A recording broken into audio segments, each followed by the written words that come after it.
사랑하는 여러분, 저는 2025년 이 신년 축복 성회의 주제인 기도 부흥에 관한 말씀을 참으로 오래전부터 묵상을 했고 공부를 했고 또 준비를 했습니다.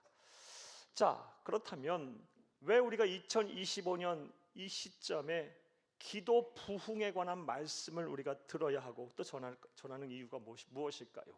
그것부터 말씀을 좀 드려보겠습니다.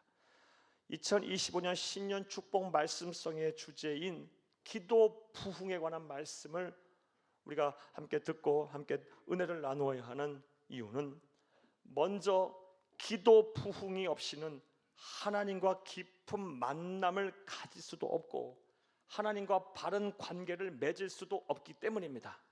한마디로 하면 기도의 부흥 없이 주와 동행하는 삶을 살 수가 없기 때문입니다. 그래서 우리는 기도 부흥을 반드시 이루어야 합니다. 사랑하는 여러분, 하나님의 백성 그리스도인들은 반드시 하나님과 깊은 만남을 가져야 합니다. 하나님과 바른 교제를 맺고 살아야 합니다. 한마디로 예수와 동행하는 삶을 살아야 합니다. 그렇지 않다면 사는 것이 힘듭니다. 패역하고 음란하고 죄가 많은 세상에서 내 신앙을 지키고 선한 양심을 유지하며 산다는 것이 쉽지가 않습니다. 하나님과 동행하는 삶, 예수와 깊은 만남과 바른 교제를 맺고 살지 아니하면 예수를 믿어도 사는 것이 힘듭니다. 믿음 지키다 보면 참 마음의 상처를 많이 받아요. 고통스럽습니다. 고단해요. 사랑하는 여러분, 그러하기에 우리 그리스도인들은 반드시 예수와 깊은 만남도 가져야 할 것이고 바른 교제도 맺어야 하므로 교제를 맺어서 예수와 동행하는 삶을 살아야 할 줄로 믿습니다. 그런데 이것은 생각해보면 너무나도 당연한 것입니다. 사랑하는 여러분, 여러분에게 한번 여쭤보겠습니다. 여러분이 생각하시기에 세상에서 가장 불쌍한 사람은 어떤 사람일까요? 죄송하지만 제 생각에는요, 천혜의 고아가 가장 불쌍한 사람인 것 같다 생각이 들어요. 왜냐하면 천혜의 고아는요, 아무런 인도와 보호함을 받지 못하고 이 세상의 모든 풍파와 시련을 자신 홀로 다 감당해야 하기 때문입니다. 그런데 이것은 영적 생활, 신앙 생활에서도 마찬가지입니다. 우리가 우리의 인도자, 보호자가 되시는 하나님 아버지의 보호하심 아래 있지 아니하고 예수와 동행함으로, 예수와 깊은 교제를 나누고 만남을 가짐으로 예수의 하나님 아버지인 예수의 보호하심에 있지 아니하고 살게 되면 우리 또한 천혜의 고아처럼 영적 고아 같은 생활을 할 수밖에 없는 거예요. 사랑하는 여러분, 영적 고아로 살게 되면 말씀드렸다시피 예수를 믿어도 기쁨이 없어요. 사는 게 힘들어요. 외롭습니다. 고단합니다. 그러하기에 저와 여러분은 반드시 우리의 생명의 주인이 되시며 삶의 주인이 되시고 우리의 보호자가 되시는 우리 주 예수 그리스도와 깊은 만남을 가져야 하고 바른 교제를 형성해야 합니다. 예수와 동행하는 삶을 살아야 할 줄로 믿습니다.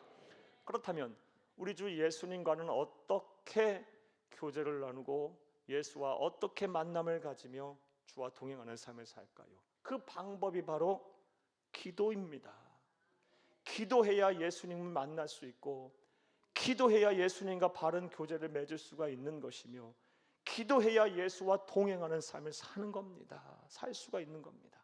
이와 관련한 말씀, 오늘 본문 말씀입니다. 예레미야서 29장 12, 13절을 함께 보겠습니다. 너희가 내게 부르짖으며 내게 와서 기도하면 내가 너희들의 기도를 들을 것이요 너희가 온 마음으로 나를 구하면 나를 찾을 것이요 나를 만나리라. 아멘. 이 말씀 하나님께서 하나님의 백성에게 주신 약속의 말씀이에요.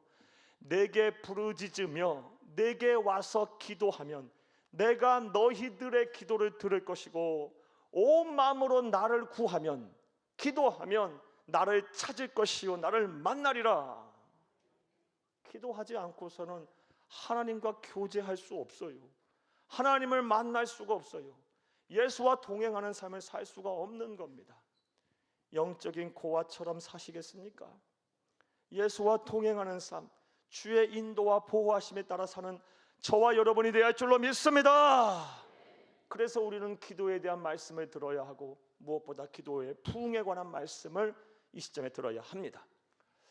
또 우리가 2025년 신년 축복 말씀 성회에서 기도 부흥에 관한 말씀을 들어야 하는 또 다른 이유는 기도의 부흥 없이는 하나님의 온전하신 뜻을 알 수가 없기 때문입니다. 하나님의 온전하신 뜻을 알아야 하나님의 백성이 세상을 사는 동안 오류가 없는 삶, 실수가 없는, 실패가 없는 삶을 살게 됩니다. 자, 그렇다면 하나님의 온전하신 뜻은 어떻게 알고 또 어떻게 분별합니까? 그 방법이 바로 기도입니다. 기도해야 하나님의 온전한 뜻을 알고 기도해야 하나님의 온전한 뜻을 분별할 수 있는 지혜를 얻는 것입니다. 이와 관련한 말씀도 보겠습니다. 에레미야서 33장 3절을 함께 보겠습니다. 너는 내게 부르짖으라. 내가 내게 응답하겠고 네가 알지 못하는 크고 은밀한 일을 내게 보이리라. 아멘.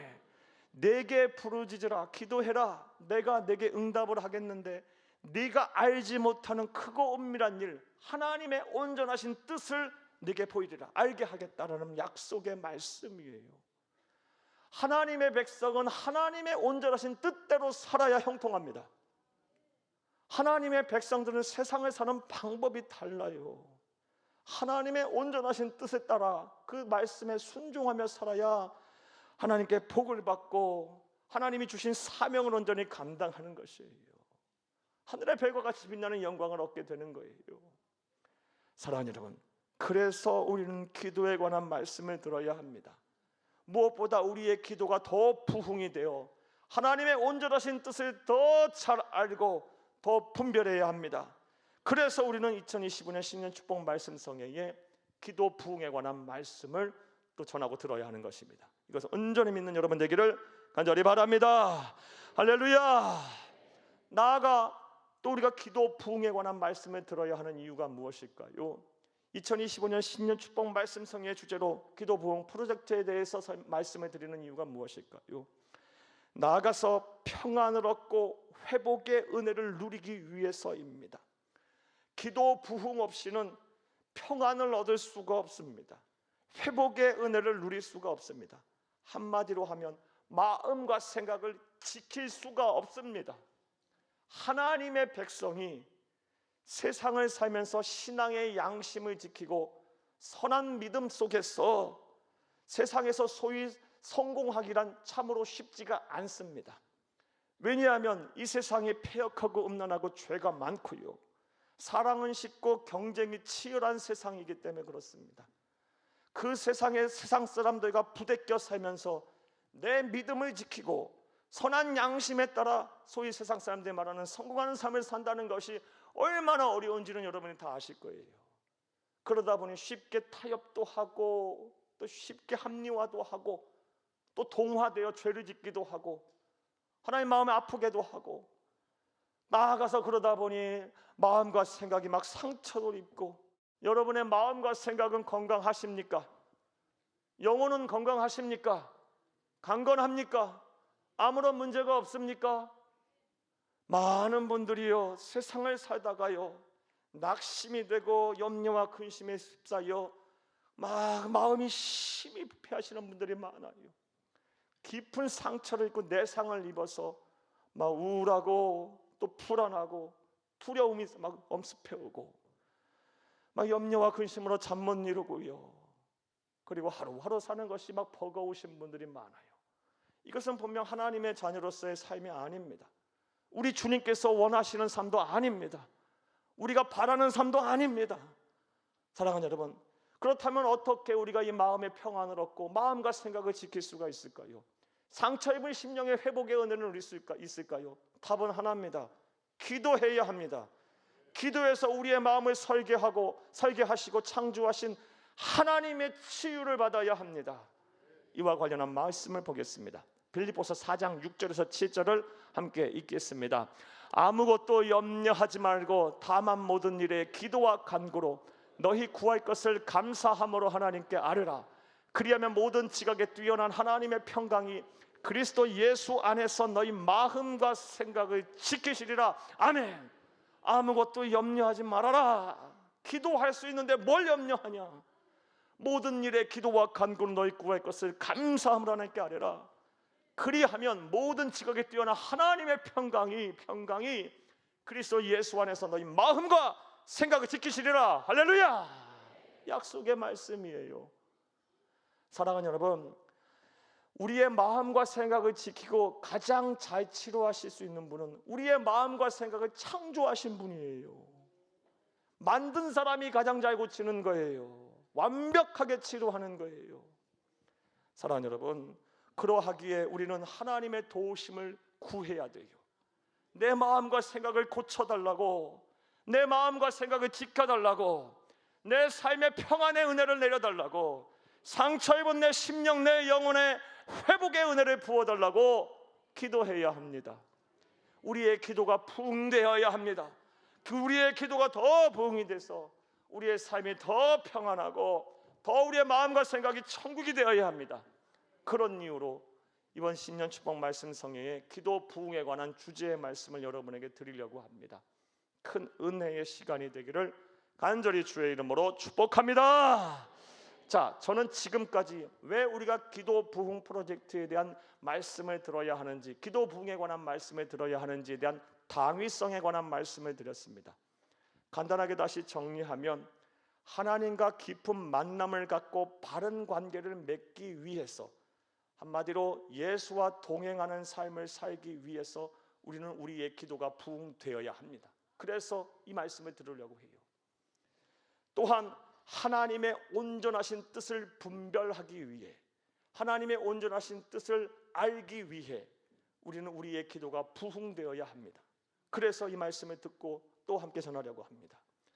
나아가 우리의 마음과 생각을 지키기 위해, 평안을 얻고 회복의 은혜를 누리기 위해 기도 부흥에 관한 말씀을 전하려고 하고 이 말씀을 드리려고 합니다. 사랑하는 여러분, 신년 축복 말씀성에 잘 참여하여 여러분의 기도가 다 부흥되기를 원합니다. 그리하여 우리에게 주시고자 하는 약속의 말씀들, 주와 동행하는 삶, 하나님의 뜻을 온전히 판단하고 분별하여 오류가 없고 실수가 없는 인생을 살며 무엇보다 마음과 생각이 하나님의 나라 천국이 되기를 간절히 주의 이름으로 축복합니다. 자, 그렇다면 이제부터 생각을 해보겠어요. 그렇다면 어떻게 하면 우리의 기도가 부흥될 수 있을까요? 자, 이제부터 따라하시겠습니다. 첫째로, 기도에 대해 깊은 이해를 갖고 상황에 따른 다양한 기도 방법을 배워야 합니다. 기도 부흥을 이루려면 하나님이 하실 일이 있고 또 우리가 해야 할 일이 있어요. 내가 할 일이 있어요. 기도 부흥은 성령 하나님께서 주시는 선물이긴 하지만 내가 해야 할 일도 있어요. 어떤 일을 해야 하느냐? 기도에 대한 깊은 이해를 가지고 어떠한 상황 속, 다양한 상황 속에서도 기도할 수 있는 다양한 기도 방법을 배워야 합니다. 사랑하는 여러분, 사람은 사회적인 존재입니다. 그 말이 의미하는 바가 무엇입니까? 사람과 사람 사이, 인간과 인간 사이, 인간관계를 잘하며 살아야 한다는 거예요. 우리가 인간관계를 잘하기 위해서는 뭐가 필요합니까? 대화를 잘해야 돼요. 대화의 기술이 있어야 돼요. 대화의 기술이 있어야 인간관계도 잘하는 것이고 사회생활도 잘할 수 있으며 일도 잘할 수가 있는 거예요. 마찬가지로 하나님과 관계에서도 마찬가지예요. 신앙생활에서도 마찬가지입니다. 우리의 신앙의 대상이 되시는 하나님과 대화를 잘할 수 있어야 합니다. 하나님과의 대화는 기도고요. 이 대화를 잘한다는 것은 대화의 기술, 기도의 기술이 있어야 한다는 거예요. 이게 우리가 해야 할 일이에요. 기도 부흥을 위해서. 기도에 대한 기술, 대화의 하나님과의 대화의 기술이라 하면 즉 기도에 대한 깊은 이해가 있어야 돼요. 기도의 영성이 있어야 하고요. 나아가 어떠한 상황 속에서 다양한 방법으로 하나님과의 교제하고 기도할 수 있는 그 기도의 방법들을 알고 있어야 합니다. 그래야 우리의 기도가 부흥이 되는 거예요. 예. 사랑하는 여러분, 실제로 성경을 보고 기독교 2000 역사를 보게 되면 하나님께서 쓰신 자들, 하나님께서 복을 주신 사람들은 전부 다 이런 기도의 영성들, 기도에 대한 기술들을 가지고 있었던 사람이었어요. 하나님과의 대화의 기술이 탁월했던 사람이었어요. 기도에 대한 깊은 이해가 있었고 다양한 상황 속에서 하나님과 기도할 수 있는 방법들을 알고 있었던, 기도 방법들을 알고 있었던 사람들이었어요. 예를 한번 들어보겠습니다.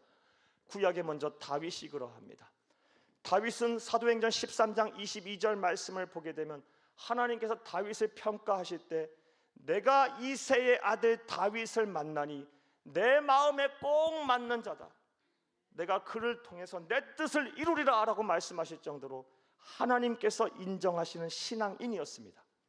그런데 성경에서 보여주는 다윗의 인생사를 보게 되면 우리보다 더 못한 불완전한 부도덕한 삶을 살았던 것을 알 수가 있어요. 사랑하는 여러분, 성경에 드러난 그의 인생사를 보게 되면 자신의 안위를 위하여 거짓말을 막 서슴지 않아요. 심지어 자신의 정욕, 성욕을 채우고자 충신인 우리아를 살해하고 그의 아내를 겁탈합니다. 우리 그런 죄는 짓지 않잖아요. 예. 사랑하는 여러분, 그럼에도 불구하고 하나님은 그를 인정하고 계세요. 내 마음에 맞는 자다, 내 뜻을 다 그를 통하여 이루리라라고 인정을 하고 계세요. 그렇다면 그 이유가 무엇일까요? 여러 가지 이유가 있을 수 있겠지만 중요한 이유 하나가 바로 하나님과의 대화의 기술, 기도의 영성이 뛰어났어요. 기도에 대한 깊은 조회가 있었고요, 무엇보다 다양한 방법으로 어떠한 상황 속에서도 하나님과 교제하고 기도할 수 있는 그런 방법들을 잘 알고 실천을 했던 사람이었기 때문에 그렇습니다. 그가 그런 사람이었으면 그가 지은 시편들을 통해 알 수 있어요. 한 말씀 보겠습니다. 시편 5편 1절에서 3절을 함께 읽겠습니다. 여호와여, 나의 말에 귀를 기울이사 나의 심정을 헤아려 주소서. 나의 왕 나의 하나님이여, 내가 부르짖는 소리를 들으소서. 내가 주께 기도하나이다. 여호와여, 아침에 주께서 나의 소리를 들으시리니 아침에 내가 주께 기도하고 바라리이다. 아멘. 시편 5편 1절에서 3절 말씀 우리가 보고 있는 대로 이 말씀은 다윗의 시고요, 부제가 아침의 기도입니다. 이 시편 5편 1절에서 3절 말씀을 보게 되면 이 짧은 세 구절 안에 다윗이 얼마나 뛰어난 기도의 영성을 소유했는지 알 수 있고 다양한 기도 방법을 알고 있었음을 알 수 있어요. 1절 말씀에 여호와여, 나의 말에 귀를 기울이사 나의 심정을 헤아려 주소서. 이것은 명상기도한 것이라고 성서신학자들이 해석을 해요. 기도신학자들이 해석을 해요. 2절 말씀, 나의 왕 나의 하나님은 내가 부르짖는 소리를 들으시고 내게 주께 기도하나이다. 통곡의 기도, 부르짖는 기도를 했다고 이걸 해석을 하고요.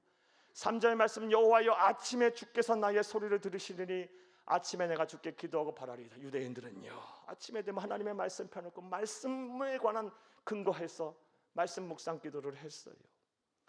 다윗은 여러 상황에 따라 맞춰서 하나님과 교제의 끈을 유지할 수 있는 다양한 기도 방법을 알고 있었고 기도의 영성에 대한 깊은 조회가 있었어요.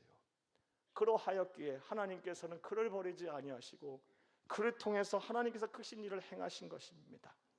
기도 부흥은요, 사랑하는 여러분, 다윗처럼 우리 또한 기도에 대한 깊은 이해가 있어야 하고 무엇보다 다양한 상황 속에서 맞춰 하나님께 기도할 수 있는 기도 방법을 아는 자가 기도 부흥을 이루는 것입니다. 이것을 온전히 믿는 저와 여러분 되기를 간절히 주의 이름으로 축복합니다. 신약의 인물 한 사람 더 보겠습니다. 사도 바울이 그러한 예입니다. 사도 바울은 우리가 잘 알다시피 전 세계를 누비며 하나님의 복음을 전하고 수많은 성령의 기적과 이적을 나타낸 성령의 사람이었어요. 그가 그렇게 할 수 있었던 것은 그 또한 기도의 영성에 뛰어나고 다양한 기도 방법을 알고 있었던 사람이었기 때문에 그래요.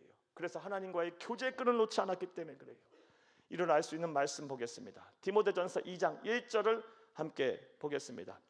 그러므로 첫째로 권하노니 모든 사람을 위하여 간구와 기도와 도고와 감사를 하되. 아멘. 이 말씀은 사도 바울이 자신의 영적인 아들이자 당시 에베소 교회의 젊은 담임 목사였던 디모데에게 한 권면의 말씀으로 모든 사람을 위해 중보기도하라는 말씀인데, 이 중보기도라고 권면을 하면서 이 사도 바울은 네 가지의 다양한 기도 방법을 제시하고 있어요. 내가 첫째로 권하노니 모든 사람을 위하여 먼저 간구하라. 이 간구하라라고 번역된 헬라어 원어는 데시스예요. 데시스는 어떻게 하는 기도냐면요, 하나님 앞에 나아가 절실하게 때로는 생명을 내놓고 하는 기도, 금식기도, 서원기도 같은 기도를 말해요. 그리고 나아가서 기도를 또 하랍니다. 기도라고 번역된 헬라어가 틀려요. 포로슈케라는 단어고요. 이 단어는 하나님과의 관계를 중시하면서 말씀에 근거해서 하는 기도를 말해요. 나아가서 도고를 하랍니다. 도고는 엘록시스라고 번역된 헬라어인데요, 이 엘록시스는 무슨 뜻이냐? 중보기도예요. 남을 위한 기도예요, 말 그대로. 나아가 감사를 하랍니다. 이 감사라고 번역된 헬라어로는 유카리스티아라는 단어인데요, 이것은 찬양기도예요. 찬양기도. 이 짧은 한 절 안에서도 사도 바울의 기도의 영성을 우리가 맛볼 수 있어요. 그는 다양한 방법으로 상황에 맞춰서 기도할 수 있는 방법들을 알고 있었어요. 사랑하는 여러분, 우리도 마찬가지예요. 저와 여러분도 우리의 기도가 부흥되려면, 그래서 하나님과 동행하는 삶을 살고 하나님의 온전한 뜻을 알며 평안을 얻고 회복의 은혜를 누리려면, 마음과 생각을 지키려면, 우리의 기도의 부흥이 일어나려면 기도에 대한 깊은 이해가 있어야 하고 기도의 영성이 있어야 하며, 무엇보다 다양한 상황 속에서 어떤 상황에서도 하나님을 찾고 부르짖을 수 있는 다양한 기도 방법을 알아야 하는 것입니다. 할렐루야! 두 번째로, 우리가 어떻게 하면 우리의 기도가 부흥될 수 있을까요? 따라 하시겠습니다. 둘째로, 기도를 실천해야 합니다. 기도를 실천해야 기도가 부흥되는 겁니다. 아무리 기도에 대한 영성에 대한 깊이가 있고 기도에 대한 다양한 방법들을 알고 있어도 기도하지 않으면 아무 의미가 없는 겁니다. 사랑하는 여러분, 아무런 의미가 없는 거예요, 기도하지 않으면요. 솔직히 오늘 말씀을 들으시는 분들 가운데 기도의 중요성에 대해서 모르시는 분들이 어디 있습니까? 기도가 얼마나 중요하다는 말씀을 지금까지 얼마나 많이 들으셨습니까? 여러분의 신앙생활 하시는 과정 속에서 기도해야 한다는 말씀을 얼마나 많이 들으셨냐고요. 기도해야 질병에서 고침받고, 기도해야 하나님의 능력이 내 능력이 되고, 기도해야 내 앞길이 열리고, 기도해야 내 모든 마음의 소원이 이루어지고, 이런 말씀 얼마나 많이 들었어요. 그런데 왜 우리에게 하나님의 능력과 하나님의 기적이 나타나지 않을까요? 실천의 영성이 부족해서 그런 거예요. 사랑하는 여러분, 기도를 실천해야 기도가 부흥이 되는 거예요. 실천의 영성이 여러분의 차고 넘치기를 간절히 바랍니다. 야고보서 2장 26절 말씀에 보면, 영혼이 없는 몸이 죽은 것처럼 행함이 없는 믿음은 죽은 믿음이라 그랬어요. 이 말씀을 오늘 우리의 주제와 그대로 대입하게 되면, 기도의 실천 없이 기도 부흥 없다, 하나님의 일하심 없다라는 것입니다. 일찍이 18세기 감리교회 창시자 우리 선교교 신학의 아버지인 존 웨슬레가 똑같은 말을 했어요. 하나님은 우리가 기도하지 않으시면 아무 일도 하지 않으신다. 종종 우리가 착각하는 것이 있어요. 하나님은 반드시 우리에게 복을 주셔야만 한다라는 착각 속에 살아요. 사랑하는 여러분, 근데 그것은 말씀드렸다시피 착각이에요. 하나님은 우리 아니어도 됩니다. 창조주 맘이시죠. 굳이 우리 아니어도 돼요. 우리 아니고서도 다른 사람, 다른 말씀에 순종하고 더 기도의 사람들을 찾으셔서 당신의 뜻과 당신의 나라를 이 땅에 이루실 거예요. 자, 그런데 그러면 안 되잖아요. 사랑하는 여러분, 우리가 하나님 앞에 쓰임을 받고 우리가 하나님 나라를 위해 헌신하며 우리와 우리 가족, 우리 자녀들을 통해서 하나님의 나라가 이 땅에 이루어져야 되지 않겠어요?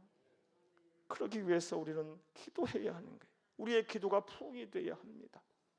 기도를 실천하시기를 바랍니다. 이번 신년 축복 말씀 성회를 통해서 다양한 기도 방법을 배울 텐데, 삶의 자리에서 꼭 실천하세요. 시간을 구별하고 장소를 구별하고 마음의 준비를 해서 여러분 꼭 기도의 사람들이 되세요. 반드시 하나님의 뜻이 이루어질 거예요. 반드시 하나님의 능력이 나타날 것입니다. 할렐루야!